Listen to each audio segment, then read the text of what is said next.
xibaar yu wér te wóor ca tàng ba abonnez-vous pour ngeen di mën di jot suñuy vidéo. daleen ak jàmm seen chaîne bi di Buzz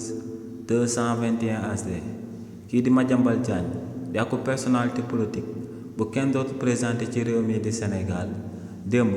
ginnaaw ba ko takk der yi wëree ba sonn gisuñu ko mujj nañoo daal di teg loxo soxnaam daal di koy yóbbu ci kaso bi coow loolee moo ngi tàmbalee depuis barki démb ci guddi ginnaaw ba kii di Madiambal Diagne jëlee woon ndogal daal di bàyyeekoo ci réewu Sénégal ngir dem ca Paris si li ni mel kookee di Madiambal Diagne ginnaaw ba mu yéegee ci avion bi nga xam ne moom moo ko waroon daal di yóbbu Paris fa la ko waa police de l'air et des territoires fekkee woon daal di koy génnee ci avion bi daal di koy yóbbu seen bureau de contrôle bu foofee ci aéroport international bu Blaise Diagne daal di koy xamal que ne dañoo ibbi ay information judiciaire ci jëmmam maanaam ay enquête jëmale ko ci jëmmam waaye tamit waa police de l'air et des territoires dañ koo jébbaloon akub convocation daal di koy xamal que ne mercredi maanaam démb daa war a ñëw à partir de midi dem ooy ji waa DIC jëmale ko ci information judiciaire buñ daal di ibbi ci kawam maanaam ci enquête bi nga xam ne moom lañ ibbi ci jëmmam ci réewu Sénégal waaye nag kii di Madiambal Diagne ginnaaw ba mu génnee ci aéroport bi amul woon benn commentaire jëmale ko si luñ ko tere woon mu daal di génn ci réewu Sénégal waaye tamit kookee di Madiambal Diagne ndekete foofu la jaaree woon daal di organiser naka lay def ba daal di rëcc ci takk der yi jëmale ko ci convocation boobee nga xam ne jébbaloon nañ ko ngir mu dem daal di uy ji waa DIC à partir de midi waaye nag kookee di Madiambal Diagne enquêteurs yi ginnaaw bañ toogee ba ay midi kenn gisu ko dañoo jëloon seen téléphone daal di koy oo waaye nag kookee di Madiambal Diagne si li ni mel kenn mënu ko woon a daal di jot ndax dafa fayoon téléphone am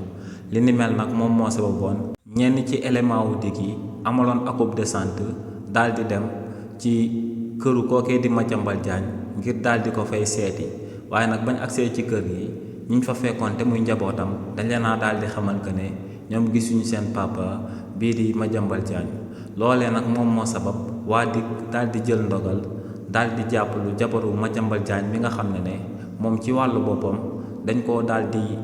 lim ci dossier boobee nga xam ne dañ koo daal di ibbi ci jëmm kookee di Madiambal Diagne te muy akub rétrocommission bu toll ci 21 milliards boo xam ne kii di Madiambal Diagne da koo jotoon ci akub marché bu jaaroon ci diggante ministère de la justice ak benn entreprise te ñu daal di jàpp ko ne marché boobee niñ ko amale woon teguñ ko ci dëgg teguñ ko ci yoon ci marché boobee jabaru Madiambal Diagne bi moom moo nekkoon gérant wu benn société si bi nga xam ne kookee di Madiambal Diagne si la jotee woon benn pàcc yi jëmale ko ci 21 milliards de rétrocommission bu mu jotoon ci marché boobee li ni mel nag moom moo sababoon waa DIC ginnaaw bañ xoolee kookee di Madiambal Diagne gisuñ ko këram ñu jëloon ndogal daal di jàpp jabaram bi daal di koy yóbbu ba kookee mujj nañ ko daal di placer en garde à vue te actuellement kii di Madiambal Diagne waa DIC ak takk der yu nekk ci réewu Sénégal ñoo ngi koy wër te lu leer ba am moom mooy que ne fu ñu ko fekk